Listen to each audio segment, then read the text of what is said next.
நான் கண்டுபிடிச்சதை நினச்சி எல்லாருமே கர்வப்பட்டு பெருமைப்பட்டு பார்த்துருப்போம். ஆனால் தான் கண்டுபிடிச்சதையே நினச்சி ரொம்பவும் கஷ்டப்படுற, துக்கப்படுற 2 பேரை தான் நம்ம இந்த வீடியோவில் பார்க்க போகிறோம். அது யாருன்னா, ஒன்று நம்ம பயன்படுத்துகிற செல்ஃபோன். இப்போ காணொலி போட கூட நான் அதை தான் பயன்படுத்துகிறேன். அதை கண்டுபிடிச்ச மார்ட்டின் கூப்பர் அவரும், 2வது உலக பெருமை மிக்க ஒரு சாதனத்தை கண்டுபிடிச்சார்ல நம்ம ஓப்பன்ஹைமர், ராபர்ட் ஓப்பன்ஹைமர். என்ன கண்டுபிடிச்சாரு? நியூக்ளியர் பாம்பை கண்டுபிடிச்சாரு. செல்ஃபோன் இல்லைன்னா ஒன்றும் இல்லை அப்படிங்கிறதுல ஒரு எந்தவித மாற்று கருத்தும் கிடையாது. ஏன்னா செல்ஃபோன் தான் இப்போ எல்லாரையும் ஆக்கிரமிச்சிருக்கு. நீங்கள் உள்பட, நான் உள்பட, நான் உங்கள்கிட்ட பேசுகிறதுக்கு பயன்படுத்துகிறேன். உண்மையிலே எனக்கு வந்துட்டு இந்த செல்ஃபோனு, மொபைலு இதெல்லாம் நான் பயன்படுத்துறது உங்களை தொடர்பு படுத்திக்க. ஏன்னா எனக்கு இதுக்கு முன்னாடி என்னோடய கருத்துக்களோ எதையுமே பதிவிட முடியல. அதனால் நான் இதை சரியான வழியில் பயன்படுத்துகிறேன்னு நம்புகிறேன். நம்ம பயன்படுத்துகிறோம்ல இப்போ விதவிதமாக apple phone, Google phone, Motorola, நிறைய வகை வகையான செல்ஃபோன்கள்லாம் பயன்படுத்துகிறோம்ல. அதை கண்டுபிடிச்சவர் யாருன்னா நம்ம மார்ட்டின் கூப்பர். அவருக்கு 97 வயசாகுது. அவர் இப்போது இடையில நிறைய முன்னாடியிலேருந்து கொடுத்துக்கிட்டு இருக்காரு பேட்டி. இப்போ இடையில கவனிக்கத்தக்க பேட்டி நியூயார்க் டைம்ஸில் கொடுத்துருக்காரு. என்னென்னா கதறார், ஏன்டா இந்த செல்ஃபோனை கண்டுபிடிச்சதே அவர் தான். ஏன்டா இந்த செல்ஃபோனை நான் கண்டுபிடிச்சேன் அப்படின்னு ரொம்ப வருந்துறேன். இதோட நான் கண்டுபிடிக்கிறது பேசுகிறதுக்காக தான், பயன்படுத்துறதுக்கு. ஆனால் இப்போது மக்கள் அது வந்துட்டு நிறைய எந்த வேலையாக இருந்தாலும், முதல்லலாம் பார்த்திங்கன்னா நம்ம காலகட்டத்தில் நான் சொல்கிறேன்ப்பா, நான்லாம் 90 கிட்ஸு. என்ன 90களில் பார்த்தீங்கன்னா ஒரு கணக்கு கேட்டாங்கன்னா விரலை விட்டு எண்ணுவோம், இல்லைன்னா மனக்கணக்காக சொல்லுவோம். 10ல் 6 போயிட்டுனா எவ்வளோ 4, அந்த மாதிரி மனக்கணக்காக சொல்லுவோம். இப்போ எல்லாத்துக்குமே கால்குலேட்டர் பயன்படுத்துகிறாங்க. ஏன்? சிந்திக்கும் திறன் குறைஞ்சி போச்சு. அதுதான் உண்மை. சிந்திக்கிற திறனை இந்த மொபைல் ஃபோன் வந்துட்டு சுலபமாகிடுச்சு. எதுக்கு அதை பண்ணிக்கிட்டு அப்படின்னு நினைக்கிறாங்க. அது மட்டும் இல்லாமல் இப்போது நிறைய நம்ம இப்போ இளைஞர் ஜென்சி கிட்டுன்னு சொல்கிறாங்கள, அவங்க எப்படின்னா இதில் பாதிக்கப்பட்டிருக்காங்கன்னு நான் சொல்லிக்கிறேன். என்னென்னா, ஒரு பாத்ரூம் போக மாட்டாங்க, பாத்ரூமுக்கு செல்ஃபோன் எடுத்துகிட்டு போகிறாங்க, குளிக்கிற இடத்துல எடுத்துகிட்டு போகிறாங்க, சாப்பிடும்போதும் சாப்பாட்டில் முழுமையாக கவனம் இருக்க மாட்டுது. அது மட்டும் இல்லாமல் சின்ன குழந்தைங்களுக்கு அவங்கள அழுகையை நிறுத்துறதுக்கு கூட இந்த செல்ஃபோனு தான்.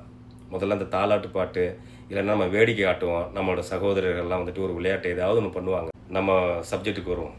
மார்ட்டின் கூப்பர் அவர் அமெரிக்க ஐஐடியில் என்ஜினியரிங் முடிக்கிறார் இந்த எலக்ட்ரிக் சாதனம் சம்மந்தமாக. அதை படிச்சுக்கிட்டு முடித்த உடனே கொரியன் வார் ஸ்டார்ட் ஆகுது. அந்த கொரியன் வாரில் சப்மரீனில் ரேங்கிங் ஹோல்டராக அவர் அதிகாரியாக வேலை பார்க்குறாரு. வேலை பார்த்துட்டு திரும்ப 1957 அதுலேயே திருப்பி அந்த ஐஐடியில் படித்து மாஸ்டர் டிகிரி வாங்குறாரு. வாங்கி முடித்த அதே வருஷத்துலேயே மோட்டோரோலா நிறுவனத்தில் வேலைக்கு சேர்றாரு. வேலைக்கு சேர்ந்து 1973 ஆகஸ்ட் 3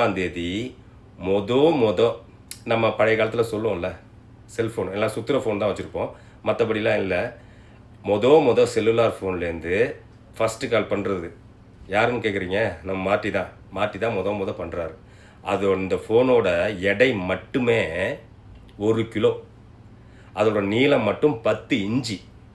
இதை பேட்ரி அதை எவ்வளோ நேரம் பேசலாம்? இப்போ நம்ம lithium battery 4 amps, 4000 milli amps, 3000 milli amps இப்படிலாம் பயன்படுத்துகிறோம்.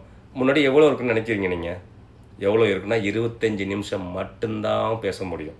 அதை சார்ஜ் பண்ணுறது எவ்வளோ நேரம் தெரியுமா? 1 மணி நேரம் 2 மணி நேரம் இல்லை, 10 மணி நேரம் சார்ஜ் போடுறதுக்கு. அந்த 25 நிமிஷம் பேசுகிறதுக்கு 10 மணி நேரம் சார்ஜ் போடணும். அப்படி ஏற்பட்ட ஃபோனை தான் அவர் கண்டுபிடிச்சார். இந்த செல்லுலார் ஃபோனு எப்போ வந்திருக்குன்னு நீங்கள் நினைக்கிறீங்க? கிட்டத்தட்ட 10 வருஷம் அதை அப்டேட் பண்ணி 1983 மார்க்கெட்டுக்கு வருது. அதோட விலை எவ்வளோ இருக்குன்னு நீங்கள் நினைக்கிறீங்க? அப்போ 1983 எவ்வளோ இருக்குன்னு நினைக்கிறீங்க? $5000. அப்போ எவ்வளோ பெரிய காசு. இப்போ பணவீக்கம் எல்லாம் அந்த இதெல்லாம் ஒன்றுன்னு வச்சுங்களேன். அப்போ $5000 இதை வெறும் பணம் படைத்தவர்கள் மட்டும்தான் வச்சுக்க முடியும். அதுக்கப்புறம் தான் ரெவல்யூஷன் வந்துச்சு. எல்லாருமே நோக்கியாங்கிற ஒரு ஃபோன் உள்ளே வந்துட்டு எல்லார்ட்டையும் எல்லா சமம் மக்களுக்கும் கிடைச்சிதுங்கிறத நம்ம பார்த்தோம். ஆனால் இதை கண்டுபிடிச்சது இந்த மோட்டோரோலா தான். இதை கண்டுபிடிச்சி இதை அப்டேட் பண்ணி இப்போ ஏஐ வரைக்கும் கொண்டு வந்துட்டாங்க. ஏஐ கொண்டு வர்றதை பற்றி அவர் ஒன்று சொல்லியிருக்காரு. இதை நீங்கள் சாதகமாகவும் எடுத்துக்கலாம், இல்லை பாதகமாகவும் எடுத்துக்கலாம். இது முழுக்க மனிதனின் வேலைகளை கட்டுப்படுத்தக்கூடியது அப்படின்னு சொல்லியிருக்காரு. இதனால் பெரிய அபாயம் தான் சொல்லியிருக்காரு ஒழிய நல்லதுன்னு அவர் சொன்னதாக எனக்கு படலை. அது உங்களுக்காக பட்டுச்சுன்னா நீங்கள் சொல்லுங்கள். முதல்ல இதில் முக்கியமாக படிப்பு திறன் மாணவர்களுக்கு கிராஜுவேஷன் அகாடமி அந்த ரிசல்ட் குறையுது. படிப்பு திறன் குறைவு, சோசியல் டிஸ்டன்ஸ். முதல்லாம் பார்த்தீங்கன்னா 10 நண்பர்கள் இருப்பாங்க, ஒரு பேசிக்கிட்டு இருப்பாங்க, அதை பற்றி இதை பற்றி எதையோ பற்றி பேசிக்கிட்டு இருப்பாங்க, கலந்து விளையாடுவாங்க, ஒரு கேரம் போர்டு செஸ்ஸு ஏதோ ஒன்று விளையாடுவாங்க. இப்போ அப்படி இல்லை. 10 பேர் இருந்தாலும் அந்த 10 பேருமே தனித்தனியாக உட்காந்து தனித்தனியாக மொபைலில் விளையாடுறாங்க. இது 3வது மென்டல் ஹெல்த்து, மூளைத்திறன் ரொம்ப பாதிக்கப்படுது. அதையே உற்று நோக்கி இருக்கிறதுனால அவங்களுக்கு மூளைத்திறன் பாதிக்கப்படுது. 4வது பார்த்தீங்கன்னா தூக்கம் ரொம்ப குறைவு. 10 மணிக்கு மேலே 1 மணிக்கு மேலே சாதாரணமாக தூங்குறதே 12 மணிக்கு மேலே தான் தூங்குறாங்க இப்போ உள்ள இளைஞர்கள். 5வது ரேடியேஷன் பாதிப்பு. அது உங்களுக்கு நல்லாவே தெரிஞ்சிருக்கும், நிறைய அவேர்னஸ் வீடியோலாம் வந்திருக்கு அது. 6வது கண் பார்வை குறைவு. எனக்குலாம் வந்துட்டு உண்மையிலே நான்லாம் 30+. நான் இன்னும் கண்ணாடி போடலை. உண்மையிலே என்னோடய கண்ணில் லென்ஸ் எதுவுமே இல்லை. நான் அப்படி தான் இருக்கேன். ஆனால் என்னிலும் இளைய இளவல்கள்லாம் பார்த்தீங்கன்னா நிறைய பேர் கண்ணாடி போடுறாங்க. காரணம் என்னென்னா இதுவும் ஒரு காரணம், கண் பார்வை குறைவு. அதுக்கப்புறம் காது கேட்குறதே இல்லை. ஏன்னா நல்லா அந்த ஹெட்ஃபோனை வச்சுக்கிட்டு நல்லா லவுடாக பேஸாக வச்சு நிறையா பாட்டு கேட்குறதுனால காது கேட்கும் திறன் குறைஞ்சி போயிடுது. ஏன்னா ரொம்ப சத்தமாக வச்சு கேட்டாக்க அந்த சத்தம் மட்டும்தான் உங்களுக்கு கேட்கும், அப்புறம் சின்ன சின்ன சத்தம்லாம் கேட்குறதில்ல. அதனால் அதுக்கப்புறம் விபத்துக்களை பற்றி உங்களுக்கு தெரியுமா? எங்கே போய் ஒரு ஆக்சிடெண்ட்டை நீங்கள் எடுத்து அது உள்ளே பார்த்தீங்கன்னா எடுத்த உடனே ஒரு 70 விழுக்காடு செல்ஃபோனாக தான் இருக்கும். செல்ஃபோன் பேசிக்கிட்டே வண்டியை ஓட்டினார், ஆபத்து அடைஞ்சார்.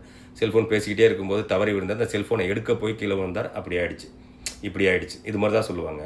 ஆக மொத்தம் இந்த மொபைல் ஃபோனு வரமா இல்லை சாபமா அப்படிங்கிறத நீங்கள் கமெண்டில் பதிவு பண்ணுங்கள் எனக்கு.